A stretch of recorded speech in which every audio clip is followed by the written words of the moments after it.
Dunia hii huwezi kufaulu kama uchukui ushauri wa wazee kama hawa, waelekezwe na wazee kama hawa, na wakwambie vile dunia iko. Mimi nimekaa na hawa wazee na wengi sana, sio huyu mzee mwenyewe anajua, na wazee wengine hapa tumekaa tukiongea polepole. Hata hii maneno niseme tu ukweli, unajua watu wanafikiri hii maneno tukaenda tumeota huko tukakuja kukimbia hapa.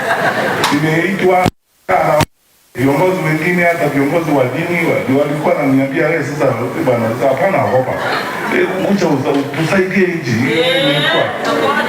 Acha niwaambie, ogopa hiyo sitaogopa, hizo tunafaka ile kazi, kwa sababu unaogopa nini? Si Mungu ako mbele yako na Mungu atakuwezesha na ataweza hiyo yote.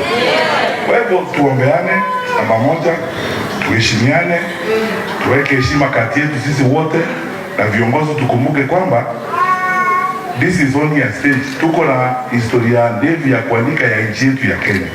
Tuwaheshimu viongozi wote, hata tukihitilafiana kwa mawazo ama kwa maono wakati mwingine, hata wale wengine wa viongozi wa kitaifa ambao wako kwa serikali na wale wengine tunawaheshimu. Tukiwakosoa, hatuwakosoe kwa sababu tunawadharau, tunawakosoa kwa sababu kuna makosa na kazi ambayo imefanyika ambayo sio kazi nzuri, na wao wasichukulie hii upinzani iwe ni chuki, kwa sababu siasa sio chuki.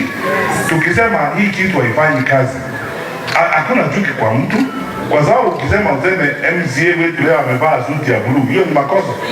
Si suti amevaa hiyo kala ya blue. Sasa nyinyi waulize wananchi, hii shari inafanya kazi? Sasa si nyinyi ndio people, watu wanafikiri sisi tunasema, consumers wanasema inafanya kazi, haifanyi. Tunawauliza na ndio tunawaambia viongozi, badala ya kusumbuana sana na mambo mingi, sisi sasa tukae chini tusuluhisha haya maneno, na ikishindikana mkiona kazi imewalemea, wengine tuko tayari kufanya hiyo kazi, na tunaanza kwanza kufanya kitu. Sisi tusifanye chuki eti kuhitilafiana kwa mambo ya maono, policies. Tukisema haya na wale waseme yale, hiyo sio chuki.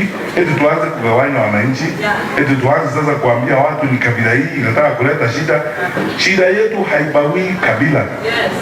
Ile shida tuko nayo hapa Molo, ndio shida watu wako nayo na Nyamira, ndio shida wako nayo Kirinyaga, ndio shida iko Mwea, ndio shida iko Taita Taveta, kila mahali. Kwa hivyo tukitafuta solutions, tunatafuta solutions za nchi yote.